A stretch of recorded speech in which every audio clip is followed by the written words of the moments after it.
नमस्कार दोस्तों, स्वागत है आप सभी का हमारे इस चैनल गरुड़ धर्मार्थ पर। दोस्तों, अगर आप भी अपनी लाइफ में कुछ नया सीखने की चाह रखते हैं तो इस चैनल को अभी सब्सक्राइब कर लें।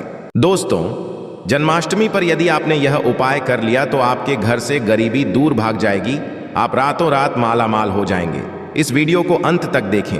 आपका भाग्य ना चमक जाए तो मुझे बताना, लेकिन वीडियो पूरा ही देखना। एक लाइक जरूर करें यदि आप भगवान कृष्ण से प्यार करते हैं, लड्डू गोपाल से प्यार करते हैं, राधा रानी से प्यार करते हैं तो एक लाइक जरूर करना। जन्माष्टमी बार बार नहीं आती। दोस्तों, हिंदू पंचांग के अनुसार इस साल भाद्रपद माह के कृष्ण पक्ष की अष्टमी तिथि की शुरुआत 26 अगस्त की रात 3:39 पर होगी। 27 अगस्त रात 2:19 पर इसका समापन होगा। ऐसे में 26 अगस्त 2024 के दिन कृष्ण जन्माष्टमी का व्रत रखा जाएगा। हर साल भाद्रपद मास के कृष्ण पक्ष की अष्टमी तिथि को कृष्ण जन्माष्टमी के मनाया जाता है। द्वापर में श्री कृष्ण परम पुरुषोत्तम भगवान का जन्म भाद्रपद की अष्टमी तिथि रोहिणी नक्षत्र और चंद्रमा वृषभ राशि में मध्य रात्रि में हुआ। उनके जन्म लेते ही दिशाएं स्वच्छ व प्रसन्न एवं समस्त पृथ्वी मंगलमय हो गई थी। विष्णु के अवतार श्री कृष्ण के प्रकट होते ही जेल की कोठरी में प्रकाश फैल गया। कृष्ण के प्राकट्य से स्वर्ग में देवताओं की धूम दुबिया अपने आप बज उठी तथा सिद्ध और चारण भगवान के मंगलमय गुणों की स्तुति करने लगे। दोस्तों, जन्माष्टमी व्रत का महत्व।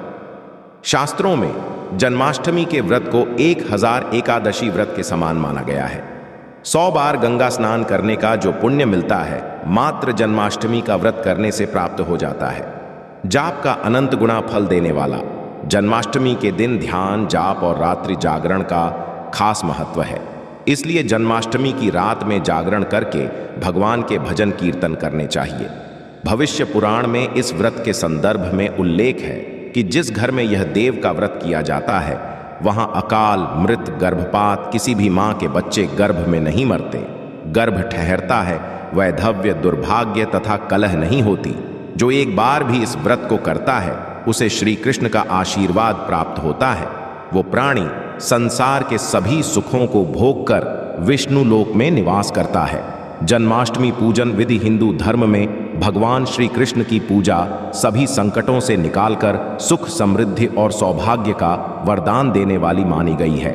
जन्माष्टमी दिन प्रातः जल्दी उठकर स्नान आदि से निवृत्त होकर स्वच्छ वस्त्र धारण करें। इसके पश्चात पूर्व या उत्तर की ओर मुख्य करके व्रत का संकल्प लें। यदि नॉर्थ ईस्ट में भगवान कृष्ण को लगाया जाए तो आप अपने जीवन में धर्म युद्ध में खड़े हैं, कर्म क्षेत्र में खड़े हैं, तो वहां आपकी जीत सुनिश्चित है और आपकी जितनी भी परेशानियां हैं उन्हें कान्हा दूर कर देते हैं। माता देवकी और भगवान श्री कृष्ण की मूर्ति या चित्र पालने में स्थापित करें। में देवकी, वासुदेव, बलदेव, नंद, यशोदा आदि देवताओं के नाम जपें। रात्रि में 12 बजे के पश्चात श्री कृष्ण का जन्मोत्सव मनाएं। दोस्तों, जन्माष्टमी पर कान्हा को पीले चंदन या फिर केसर का तिलक जरूर लगाएं। साथ ही साथ उन्हें मोर का मुकुट और बांसुरी जरूर अर्पित करें। लड्डू गोपाल को पंचामृत से अभिषेक कराकर भगवान को नए वस्त्र अर्पित करें एवं झूला झुलाएं। तुलसी डालकर माखन, मिश्री व धनिये की पंजीरी का भोग लगाएं। तत्पश्चात करके प्रसाद को वितरित करें। दोस्तों, कृष्ण जन्माष्टमी कब है? पंचांग के अनुसार इस साल भाद्रपद माह के कृष्ण पक्ष की अष्टमी तिथि की शुरुआत 26 अगस्त की रात 3:39 पर होगी। 27 अगस्त रात 2:19 पर इसका समापन होगा। ऐसे में 26 अगस्त 2024 के दिन कृष्ण जन्माष्टमी का व्रत रखा जाएगा। कृष्ण जन्माष्टमी की पूजा मध्य रात्रि की जाती है, इसलिए इस साल भगवान श्री कृष्ण का जन्मोत्सव 26 अगस्त 2024 सोमवार को मनाया जाएगा। दोस्तों, चलिए जानते हैं जन्माष्टमी पर श्री कृष्ण की जन्म कथा। दोस्तों, जन्माष्टमी की यह कथा चुपके से भी सुनने से समस्त तकलीफें, बीमारियां सब समाप्त हो जाती हैं। पितृदोष, मंगल दोष, काल सर्प दोष, शनि दोष तुरंत ठीक हो जाते हैं। आइए सुनते हैं जन्माष्टमी की कथा। दोस्तों, पौराणिक कथाओं के अनुसार भाद्रपद महाकृष्ण पक्ष की अष्टमी तिथि को भगवान कृष्ण ने देवकी की 8वीं संतान के रूप में जन्म लिया था। कृष्ण जी का जन्म मथुरा में कंस के कारागार में हुआ था। माता देवकी राजा कंस की बहन थी। कंस को सत्ता का लालच था। उसने अपने पिता राजा उग्रसेन की राजगद्दी छीनकर उन्हें जेल में बंद कर दिया था और स्वयं को मथुरा का राजा घोषित कर दिया था। राजा कंस अपनी बहन देवकी से बहुत प्रेम करते थे। उन्होंने अपनी बहन का विवाह वासुदेव से कराया था। लेकिन जब वह मां देवकी को विदा कर रहा था, तभी एक हुई कि देवकी का 8वां पुत्र कंस की मौत का कारण बनेगा। यह सुनकर कंस डर गया। उसने तुरंत अपनी बहन और उनके पति वासुदेव को जेल में बंद कर दिया। उनके आसपास सैनिकों की खड़ी पहरेदारी लगा दी। कंस अपनी मौत के डर से देवकी और वासुदेव के साथ संतानों को मार चुका था। कृष्ण जी का जन्म इसके पश्चात भाद्रपद महाकृष्ण पक्ष की अष्टमी तिथि को रोहिणी नक्षत्र अंधेरी रात में भगवान कृष्ण ने देवकी की 8वीं संतान के रूप में जन्म लिया। श्री कृष्ण के जन्म ही कोठरी प्रकाशमय हो गई। आकाशवाणी हुई कि विष्णु जी ने कृष्ण जी के अवतार में देवकी के कोख में जन्म लिया है। उन्हें गोकुल में बाबा नंद के पास छोड़ आए और उनके घर एक कन्या जन्मी है। उसे मथुरा लाकर कंस को सौंप दे। कान्हा चले गोकुल धाम। आकाशवाणी सुनते ही वासुदेव के हाथों की हथकड़ी खुल गई। सभी पहरेदार सोने लगे। कान्हा को एक टोकरी में बाल गोपाल को रखकर सिर पर रख लिया और गोकुल की ओर चल पड़े। गोकुल धाम ले जाने में वासुदेव को कई मुसीबतों का सामना करना पड़ा। यमुना नदी कृष्ण जी के चरणों को स्पर्श करने के लिए उफान पर आ गई, लेकिन चरण स्पर्श के पश्चात वो फिर से शांत पड़ गई। वो कान्हा को बाबा नंद के पास छोड़ आए और गोकुल से कन्या को लेकर वापस लौट आए। जेल अपने आप बंद हो गया और उनके हाथों में हथकड़ियां लग गईं। कन्या के रोने की आवाज सुनते ही सभी पहरेदार उठ गए। कंस बंदी गृह आया। वो कन्या को देवकी और वासुदेव की 8वीं कन्या उसे मारने चला, लेकिन वो आकाश में उड़ गई और फिर से आकाशवाणी हुई कि कंस को मारने वाला अब इस दुनिया में पैदा हो चुका है। बाबा नंद और उनकी पत्नी मां यशोदा ने कृष्ण जी का पालन पोषण किया। राजा कंस ने कृष्ण जी का पता लगाकर उन्हें मारने की खूब कोशिश की, लेकिन कंस की सारी कोशिशों में विफल हुई और कृष्ण जी को कोई मार नहीं सका।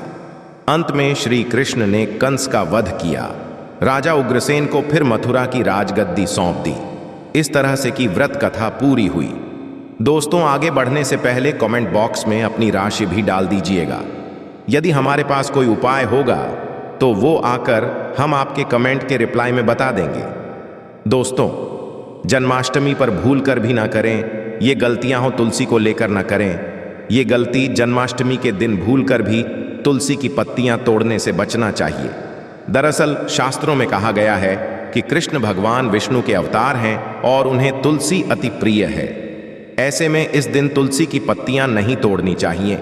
जन्माष्टमी से आप तुलसी तोड़ कर रख लें। बिना तुलसी के जन्माष्टमी का पर्व अधूरा है। भगवान कृष्ण किसी भी ऐसे भोग को स्वीकार नहीं करते जिसमें तुलसी पत्र ना पड़ा हो। ऐसा भोग पाप के समान होता है, जहरीला माना जाता है चावल खाना। ये बात तो सभी जानते हैं कि एकादशी के दिन चावल नहीं खाने चाहिए, लेकिन बहुत ही कम लोग जानते हैं कि जन्माष्टमी के दिन भी चावल को खाना वर्जित होता है। चाहे आप व्रत रखें या ना रखें, लेकिन जन्माष्टमी के दिन चावल खाना शुभ नहीं माना जाता।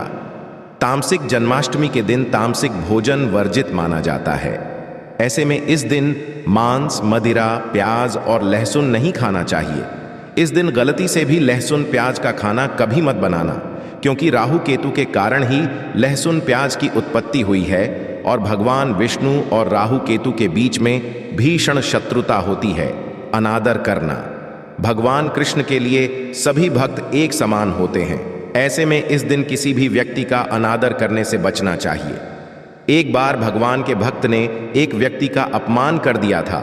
उसी क्षण भगवान कृष्ण ने अपने भक्त को श्राप दिया था। इसीलिए किसी का भी अपमान ना करें। गाय को सताना, गाय भगवान कृष्ण को बहुत ही प्रिय है, क्योंकि कृष्ण अवतार में उनका पालन पोषण एक ग्वाले के घर में हुआ था। ऐसे में जन्माष्टमी के दिन किसी भी गाय और बछड़े को भूलकर भी नहीं सताना चाहिए। भगवान कृष्ण गाय को सबसे प्रिय मानते हैं। गाय माता को सबसे ज्यादा प्यार करते हैं। इसीलिए गाय इस दिन रोटी, फल वगैरह मिठाई जरूर खिलाएं। जन्माष्टमी के दिन केवल सात्विक खाना खाएं। जन्माष्टमी व्रत में दूध और दही जरूरी है। व्रत के दौरान ताज़े फलों के शेख, लस्सी, छाछ या दूध का मज़ा ले सकते हैं। नारियल पानी पी सकते हैं। जन्माष्टमी के दिन पेड़ों को काटना भी अशुभ माना जाता है। श्री कृष्ण हर चीज़ में बसते हैं और हर चीज़ उनमें बसती है, बल्कि हो सके तो इस दिन ज़्यादा से ज़्यादा पेड़ लगाने चाहिए।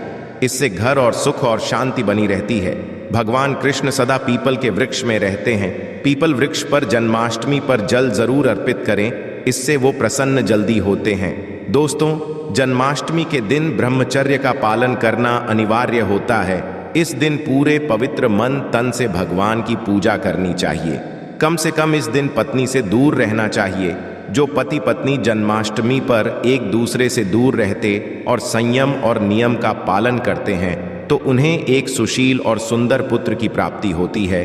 ऐसे बालक भगवान कृष्ण की तरह होता है और शरीर भगवान कृष्ण की तरह कोमल होता है। जो लोग इस दिन व्रत रखते हैं तो उन्हें रात में 12 बजे से पहले अपना व्रत नहीं खोलना चाहिए। उससे पहले व्रत खोलने से पूजा का फल नहीं मिलता है और व्रत भी अधूरा माना जाता है। जन्माष्टमी पर करें इन मंत्रों का जाप। भगवान कृष्ण की कृपा से आपकी समस्त गरीबी दूर हो जाएगी।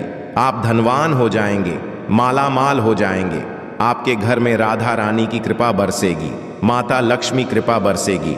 दोस्तों, श्री कृष्ण मंत्र कृम कृष्णायणम, भगवान श्री कृष्ण के इस मंत्र का जाप करने से धन धान्य की प्राप्ति होती है। ऐसे में जन्माष्टमी के खास अवसर पर इस मंत्र का जाप करने से साधक को शुभ फलों की प्राप्ति होती है।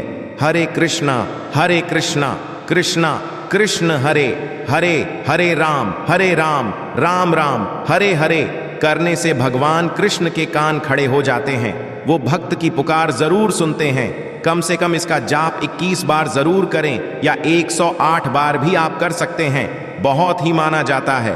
दोस्तों, जन्माष्टमी पर जो स्त्री भगवान लड्डू गोपाल को झूला झुलाती है उसे अनंत काल तक बांझपन का सामना नहीं करना पड़ता है। भगवान लड्डू गोपाल की कृपा से ऐसी स्त्री को सुंदर पुत्र की प्राप्ति होती है। दोस्तों, जन्माष्टमी पर मोरपंख जरूर लाएं और मंदिर में स्थापित करें। भगवान कृष्ण की बंसी जन्माष्टमी पर जरूर लेकर आए।